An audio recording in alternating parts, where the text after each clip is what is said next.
오늘 주신 하나님 말씀은 예레미야 31장 1절에서 9절까지 말씀입니다. 제가 봉독하겠습니다.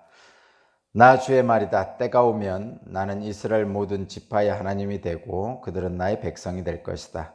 나 주가 말한다. 전쟁에서 죽지 않고 살아남은 백성이 광야에서 은혜를 입었다.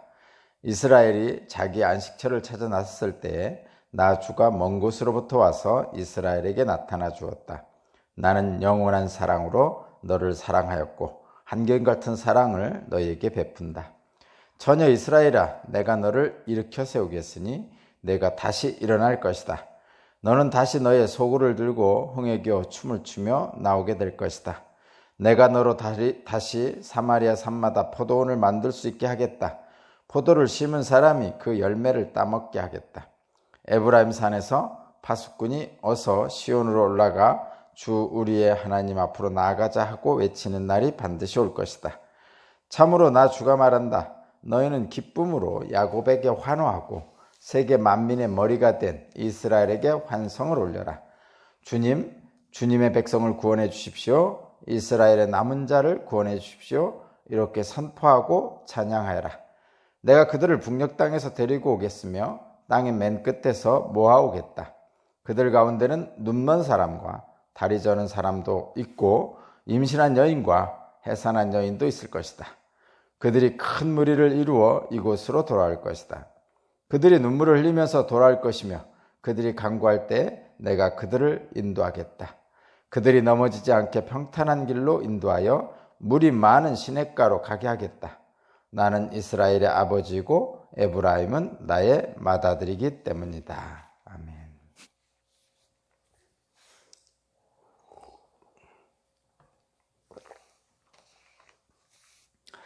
네, 오늘 말씀은 참된 예배의 회복이라는 말씀의 제목으로 함께 은혜를 나누겠습니다. 참된 예배의 회복은 일단 오늘 본문에서는 두 가지로 우리에게 전해지고 있고 오늘 본문 말씀은 하나님의 영원한 언약인 너희는 나의 백성이 되고 나는 너희의 하나님이 될 것이라는 이 영원한 언약의 구체적인 부분을 언급하고 계시죠. 참된 예배 회복은 영원한 언약과 약한 자들의 하나님임을 다시 한번 확인하는 부분입니다. 1절을 보면 나 주의 말이다. 때가 오면 나는 이스라엘 모든 지파의 하나님이 되고 그들은 나의 백성이 될 것이다. 너희는 나의 백성이 되고 나는 너희의 하나님이 될 것이다 라는 이 영원한 언약에 대한 말씀을 다시 한번 확인하고 있습니다. 영원한 언약을 확인하는 데 있어서 하나님께서는 바벨론 포로가 되었던 백성에게 회복을 약속하시죠. 그러시면서 출애굽 당시의 기억을 다시 한번 확인시켜 주십니다. 이집트에서 이끌어내셔서 약속의 땅에 도달하게 하셨듯이 이제 포로로 끌려간 백성들을 다시 예루살렘으로 돌아오게 하실 것이다 라는 약속의 말씀을 확인하는 거죠. 하나님이 영원한 사랑으로 백성들을 이끌고 계시다는 것을 다시 한번 확증하는 것입니다. 그래서 그날이 오면 하나님께서 다시 회복시키셔서 바벨론 포로가 된 백성들이 다시 하나님의 땅인 가나안 땅 예루살렘으로 돌아오게 되면 그날의 영광을 백성들이 찬양하게 될 것이다. 이렇게 말씀하고 있습니다. 4절, 5절이 이제 그날이 온 다음의 이야기인데 한번 제가 읽어볼게요. 4절, 5절입니다. 처녀 이스라엘아, 내가 너를 일으켜 세우겠으니 내가 다시 일어날 것이다. 너는 다시 너의 소굴을 들고 흥에 겨워 춤을 추며 나오게 될 것이다. 내가 너로 다시 사마리아 산마다 포도원을 만들 수 있게 하겠다. 포도를 심은 사람이 그 열매를 따먹게 하겠다. 아멘. 다시 회복된 이스라엘 백성들, 다시 포로에서 예루살렘으로 귀환한 이스라엘 백성들이 하나님의 영원한 언약 아래에서, 하나님의 사랑 안에서 백성들은 춤추고 노래하며 또 농사짓고, 그런 춤추고 노래하며 농사짓는 그런 일상적인 기쁨을 누릴 것이다 라고 말씀하시는 거죠. 그리고 그 안에서 참된 예배를 드릴 것이다, 이렇게 말씀하고 있습니다. 참된 예배의 회복의 첫 번째가 영원한 언약을 다시 한번 확인하시는 거고요. 두 번째는 약한 자의 하나님임을 다시 한번 확인해 주십니다. 8절을 한번 제가 읽어볼게요. 8절, 내가 그들을 북녘 땅에서 데리고 오겠으며 땅의 맨 끝에서 모아오겠다. 그들 가운데는 눈먼 사람과 다리 저는 사람도 있고 임신한 여인과 해산한 여인도 있을 것이다. 그들이 큰 무리를 이루어 이곳으로 돌아올 것이다. 하나님은 애굽에서 이스라엘 백성을 이끌어내실 때 애굽에서 고통받고 있는 약한 자들을 이끌어내신 거죠. 출애굽하는 그 백성들은 당시에 종살이하던 약한 백성들이었다, 이런 얘기예요. 그리고 그들이 나올 때에 모든 사람들을 다 데리고 나왔죠. 노인부터 어린아이, 여자, 병자들을 다 함께 출애굽하였습니다. 마찬가지로 이 바벨론 포로로 끌려간 이 포로들도 마찬가지로 약한 자들의 하나님임을 다시 한번 확인하는 장면입니다. 돌아오는 그날에는 혼자 힘으로 거동할 수 없는 눈먼 사람, 혼자 힘으로 거동할 수 없는 다리 저는 사람, 혼자 힘으로 거동할 수 없는 임신한 여인과 해산한 여인, 그들까지 다 포함된 모든 사람들이 다 돌아올 것이라는 거죠. 그것이 약한 자의 하나님이심을 드러내시면서 하나님의 완전한 구원을 말씀하시는 겁니다. 그 누구도 소외되거나 제외되지 않고 배제되지 않고 하나님의 큰 사랑 안에서 이끌림을 받는 거죠. 제가 가끔 하나님의 사랑에 대해서 예를 들었는데, 하나님은 약한 자의 하나님입니다. 근데 약한 자의 하나님이라고 하면 그러면 조금 약한 자들보다 지금 본문에 말한 뭐 눈먼 자, 다리 저는 사람, 임신한 여인, 해산한 여인, 뭐 고아, 과부, 나그네의 하나님이라고 그러니까, 그러면 그렇지 않은 분들도 있을 거 아니에요, 그죠? 뭐 여자에 비해서 남자, 또 가난한 자에 비해서 좀 그래도 부유한 사람, 말하자면 그렇게 있을 거 아니에요. 그럼 그분들의 하나님은 아니냐? 당연히 그분들의 하나님이 되는 거죠. 그렇죠? 약한 자들의 하나님이면 그 약한 자들의 하나님이라는 것은 당연히 약하지 않은 사람들도 포함이 된다는 의미가 거기 포함되어 있어요. 이런 게 있습니다. 하나님은 가장 약한 자를 구원하신다는 것은 가장 약한 고리가 하나님의 구원의 방향인데, 그 구원의 방향이라는 얘기는 그 위에 모든 사람들이 연합해서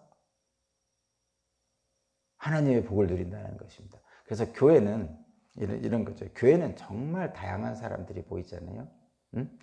뭐 사회적으로 성공한 사람도 있고, 또 사회적으로 좀 그렇지 않은 분도 있고, 뭐 사회적 지위가 높은 사람도 있고, 그렇지 않은 분도 있고, 또 남자도 있고 여자도 있고, 아주 갓난아기도 있고, 건강한 청년도 있고, 노년의 어르신도 있고, 심지어는 병에 걸려서 여러 가지 힘들고 어려운 경우도 있죠. 근데 교회는 뭐냐? 하나님의 공동체는 다 함께 갑니다. 다 함께 갑니다. 출애굽에서 그렇게 했습니다. 출애굽할 때 왜 그 뒤에서 애굽의 병사들이 쫓아왔잖아요. 그렇다고 해서 그러면 애굽의 보통은 생각하면 뒤에서 애굽의 병사들이 쫓아오면 하나님의 백성이 아닌 일반 세상의 법칙으로 보면 도망가는데 걸림돌이 되는 사람들은 같이 가기 어려운 거죠. 그것이 세상의 원리죠. 그런데 안 그렇단 말이에요. 하나님의 공동체는 가장 약한 자들이 중심입니다. 출애굽에서 그 행군할 때 속도, 출애굽할 때 많은 백성들이 걸어가잖아요. 거기는 걸어가는데 그 행군의 속도는 누가 결정하냐면 가장 약한 자를 중심으로 해서 결정이 되는 거예요. 뭐 가장 잘 가는 사람 또는 뭐 평균적인 속도로 가진 사람이 속도로 가는 게 아니고 가장 약한 자들의 속도로 갑니다. 물론 잘 움직이지 못하는 어린아이, 잘 걷지 못하는 병자와 노인들, 이런 사람들을 도와주겠죠. 좀 강한 사람들이, 젊은이들이 나귀에 태운다든가 안고 간다든가 업고 간다든가 이렇게 하겠죠. 그래서 그들 가장 약한 자들도 내버려 두지 않으시고 안고 업고 말 그대로 들쳐업고 가신 하나님. 기독교는 가장 약한 자를 중심으로 해서 그래서 돌아갑니다. 그래서 기독교에서 제가 가끔 표현하는데 교회에서 누가 가장 센 사람입니까? 가장 힘 있는 사람입니까? 목사님, 장로님 아닙니다. 누구죠? 초신자입니다. 초신자.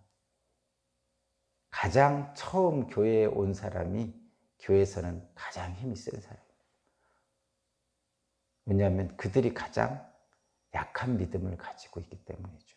그래서 목사님도 그렇고 장로님도 그렇고 모든 교회의 어떤 힘의 중심이 나아갈 때 그들을 중심으로 해서 시작되는 거죠. 말하자면 초신자는 어린아이 신앙이 있으니까 어린아이를 안고 업고 들쳐매고 그렇게 가는 거예요. 그런 것입니다.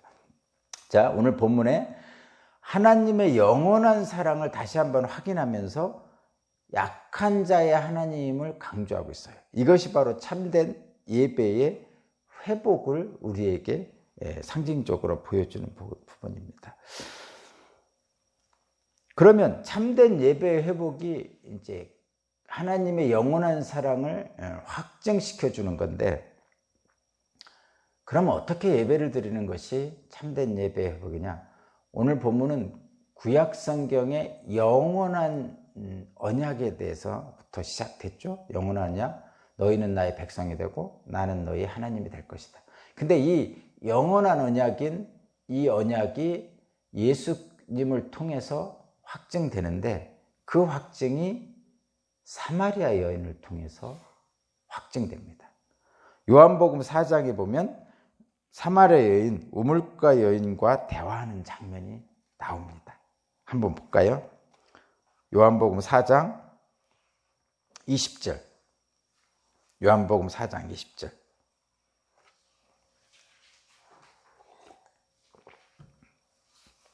요한복음 4장 20절에 이 사마리아 여인과의 대화하는 장면이 나옵니다.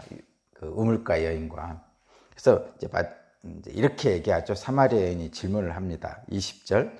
우리 조상은 이 산에서 예배를 드렸는데 선생님네 사람들은 예배드려야 할 곳이 예루살렘에 있다고 합니다. 그러니까 그 당시에 북이스라엘 쪽 사마리아인들이 사는 지역과 남유다 예루살렘 지역에서 사는 사람으로 이렇게 남왕국과 북왕국으로 나눴는데 둘이 별로 사이가 안 좋았어요. 우리나라 남한과 북한과 같은 건가 봐요. 그래서 북쪽에 있는 북왕국 사마리아 사람들은 그쪽 지역에 제단을 쌓고 예배를 드리고, 남쪽에 있는 남유다 쪽은 예루살렘에 있는 성전에서 예배를 드리고, 그렇게 했던 거죠. 서로 사이가 안 좋으니까. 그래서 서로 얘기하기를 북쪽은 북쪽에 있는 성전에서 예배 드리면 되고, 남쪽은 뭐 당연히 옛날부터 예배 드렸더니 예루살렘 성전에서 예배 드리면 되고, 이렇게 서로 주장을 했다는 거죠. 그러니까 이 사마리아 여인이 일반 백성이니까 잘 모르잖아요. 지도자들이 하는 말들을 따라가니까. 그러니까 이제 선지자라고 생각되어졌던 예수님을 만나니까 물어보는 거예요. 이제 어떻게 하면 됩니까? 우리 북쪽 사람들은 예배 드리는 것이 북쪽에 있다고 그러고, 남쪽 사람들은 예루살렘 성전에서 예배 드려야 된다고 그러는데 어떻게 해야 됩니까? 그랬더니 예수님께서 뭐라고 하셨죠? 21절에 예수께서 말씀하셨다. 여자여, 내 말을 믿어라. 너희가 아버지께 이 산에서 예배를 드려야 한다거나 예루살렘에서 예배를 드려야 한다거나 하지 않을 때가 올 것이다. 이렇게 말씀합니다. 그러시면서 예수님이 뭐라고 대답하냐면 23절입니다. 23절, 참된 예배를 드리는 사람들이 영과 진리로 아버지께 예배를 드릴 때가 온다. 지금이 바로 그때이다. 아버지께서는 이렇게 예배를 드리는 사람들을 찾으신다 하면서 24절의 말씀을 우리에게 주십니다. 하나님은 영이시다. 그러므로 하나님께 예배를 드리는 사람은 영과 진리로 예배를 드려야 된다. 그러니까 이곳에서 예배를 드려야 된다, 저곳에서 예배를 드려야 된다. 당시에 북쪽에 있는 이스라엘 사람과 남쪽에 있는 이스라엘 사람들이 서로 다퉜어요. 서로 자기가 있는 지역에 있는 성전에서 예배 드리자고. 그때 예수께서 말씀하시는 거죠. 이것도 아니고 저것도 아니고 장소에 관계없이 하나님께 영적 예배를 드릴 때가 올 것이다. 그리고 하나님은 영이시기 때문에 하나님께 예배 드리는 사람은 신령과 진정으로 영과 진리로 예배를 드리는 것이다 라고 얘기하는 거죠. 최근에 저와 여러분들이 대면 예배를 좀 못했죠? 대면 예배라는 게 사실은 교회라는 장소에서 예배 드리자고 주장하는 것을 대면 예배라고 하는데, 사실은 교회라는 장소는 모여있는 어떤 구체적인 하나의 사실관계가 있는 부분이지, 뭐 교회 자체가 뭐 하나님이, 교회에는 하나님이 계시고 다른 데는 하나님이 안 계시고 이런 건 아니잖아요. 그렇죠? 그러면 뭐 가정 예배는, 가정에서 예배 드리는 거기는 하나님이 안 계신가요?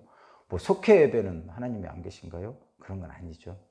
그래서 예수님도 말씀하셨죠. 두세 사람이 모인 곳에 내가 너희와 함께 있다. 그러니까 예수 이름으로 두세 사람이 모인 곳이면 뭐 예배당에서 예배 안 드려도 사실은 하나님이 거기 계신 거죠.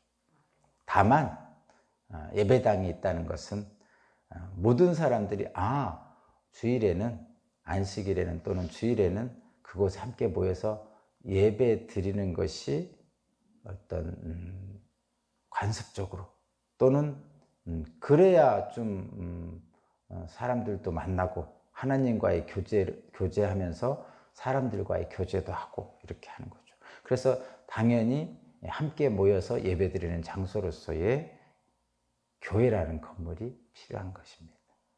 그러나 요즘같이 좀 코로나19로 좀 서로에게 피해를 줄 수가 있잖아요. 나도 모르게 서로에게 피해를 줄 수가 있을 때는 좀 자제하는 것도 나쁘진 않습니다. 그리고 하나님은 원래 대면할 수가 없는 분이죠. 원래 하나님은 우리와 대면하지 못합니다. 대면한 분들은 모세가 떨기나무 아래에서, 그죠? 이사야가 꿈속에서 천상회의를, 이럴 때 하나님 대면해서 겁났잖아요. 내가 하나님을 대면하였으니 나는 이제 어떡하나 하고 한탄을 했단 말이에요. 그렇듯이 하나님을 대면한다는 것은 사실 두려운 일이죠. 하나님을 대면해서 예배 드린 적은 없습니다. 그러니까 인간적인 육체와 육체로서, 오히려 영이시기 때문에 하나님을 영과 영으로 대면하는 것, 그것을 뭐라고 그러냐? 하나님과 나와 단독자로 만난다는, 단독자란 건 개인적으로 만난다는 거죠. 그렇게 만났을 때 하나님과 나와의 관계가 온전해지는 거예요. 에덴에서 하나님과 아담이 거닐었던 것처럼. 그리고 그 하나님과 나와의 온전한 관계 속에서 예수께서 파송을 하셨죠. 세상으로 가라. 그 세상으로 가라는 그 현장이 사실은 첫 번째 현장이 교회 공동체고 교회입니다. 그리고 두 번째 현장이 이제 우리가 사는 삶의 현장이죠. 직장, 동네, 이런 곳입니다. 어쨌든 지금 코로나19로 쉽지 않은데 저와 여러분에게 주시는 하나님의 참된 예배의 회복은 나는 너희 하나님이 되고 너희는 나의 백성이 되리라. 그리고 그 하나님의 공동체에는 약한 자들이 함께하는 공동체라는 것을 확인해 주시면서 우리들이 어떻게 해야 참된 예배를 드릴 수 있는지를 다시 한번 강조하십니다.